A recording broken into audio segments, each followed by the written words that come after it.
Um, on activity number 4, still on general solutions.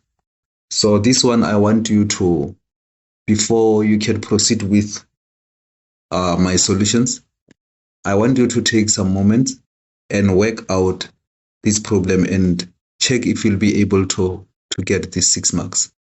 So pause the video, take 5 minutes,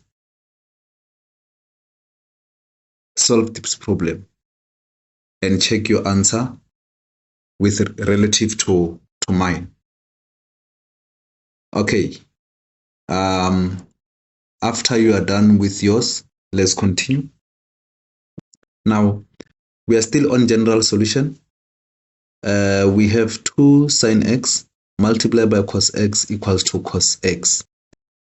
So now, what is crucial here is we always have to have what we call an equation before we can do everything.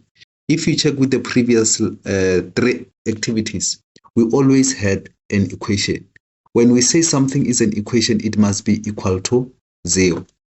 So now, if you check with this one, it's not equal to 0, but it's equal to cos. How do we remove this cos so that we are left with equal to 0?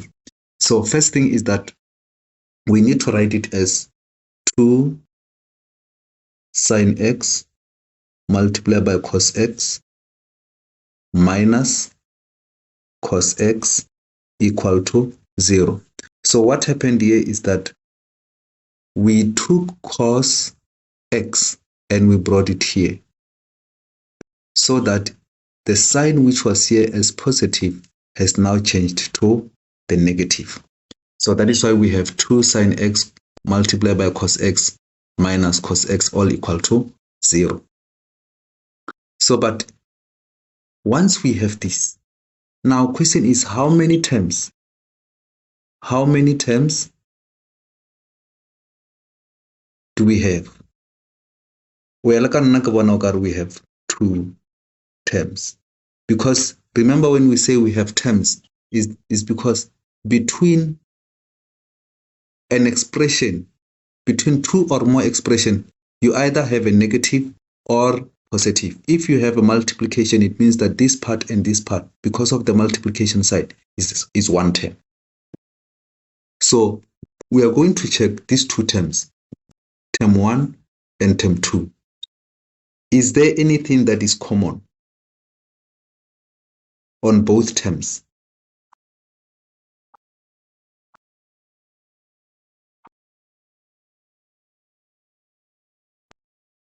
Is there anything that is common on both terms? The answer is yes. What's common? Cos x. Now, if cos x is common, it means that we have to take out cos x as common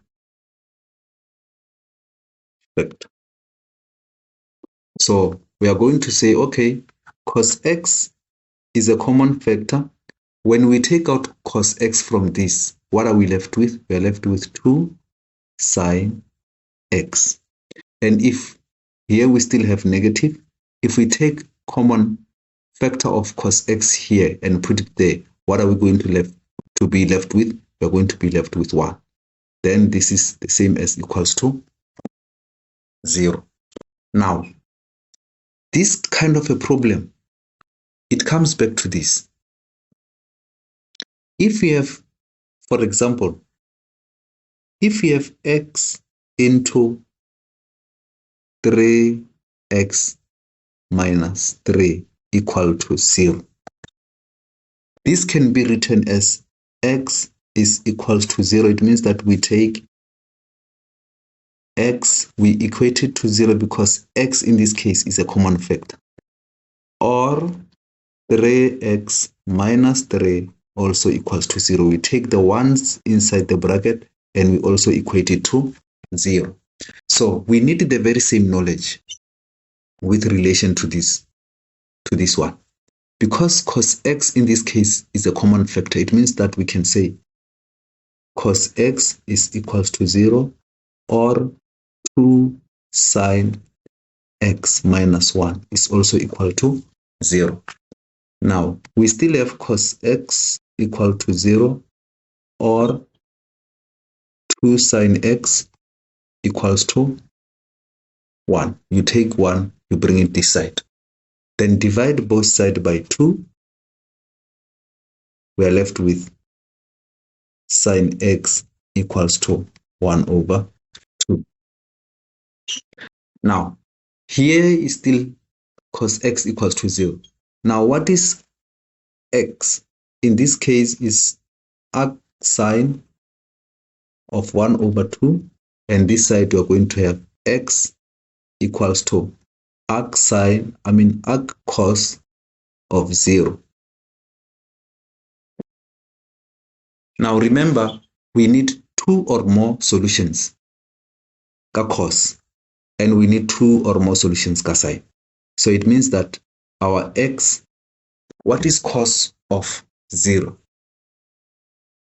According to the calculator,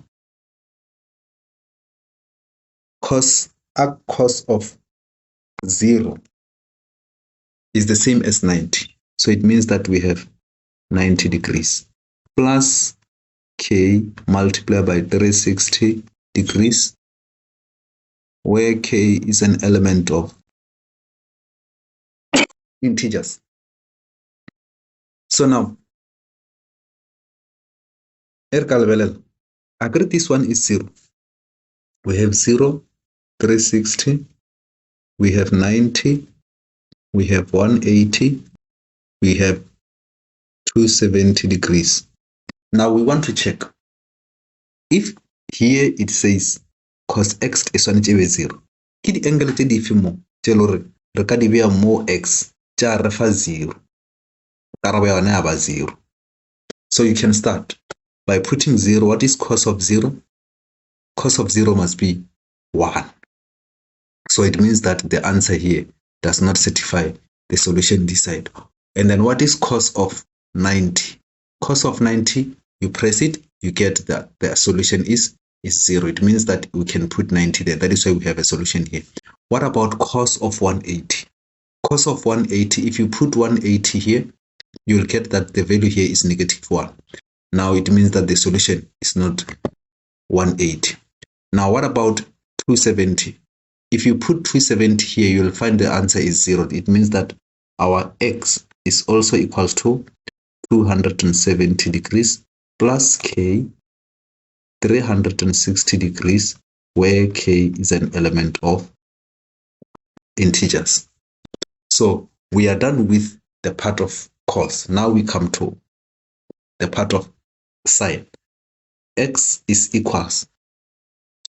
What is sine arc of 1 over 2?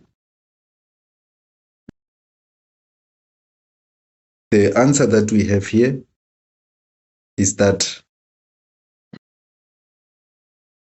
arc sine 1 over 2 is equals to 30 degrees. So it means here we have got 30 degrees. So we say 30 degrees plus k multiplied by 360 degrees, where k is an element of integers. Now, if we reconstruct this and put our k there, our 30 degrees here, remember here, it says that sine, if you put an angle here, the answer must be 1 over 2, and that answer must be positive. So question is, in which quadrants do we find sine positive? We find sine positive in the first quadrant and in the second quadrant.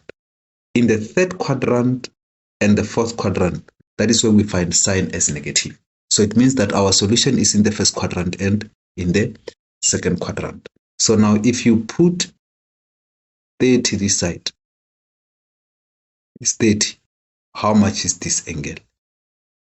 So you say 180. So it means that our second solution for this is going to be, because it's in the second quadrant, you're going to say x is equals to 180 degrees minus 30. Why do we say minus? When we go up, we subtract, and when we go up, down, we add. This is where you say sine 180 minus theta. So now your theta is this one, is 30. So if you say sine 180 minus theta, you'll get the value of x plus k into multiply by 360, where k is an element of integers. But how much is this? It means that x is equals to 150 degrees plus k multiplied by 360 degrees, k as an element of integers. So now our solutions are 90 plus, 270 plus, 30 plus, and 150 plus. And then from there, because it said 6 marks, so it means that already we are able to say 1, 2, 3, 4 solutions, 5 to take that step, and then this whole thing is also a mark. So at the end of the day, you have 6 marks. So keep the questions rolling. I'm eager to help and also do a lot of discussions on this. Ciao, ciao.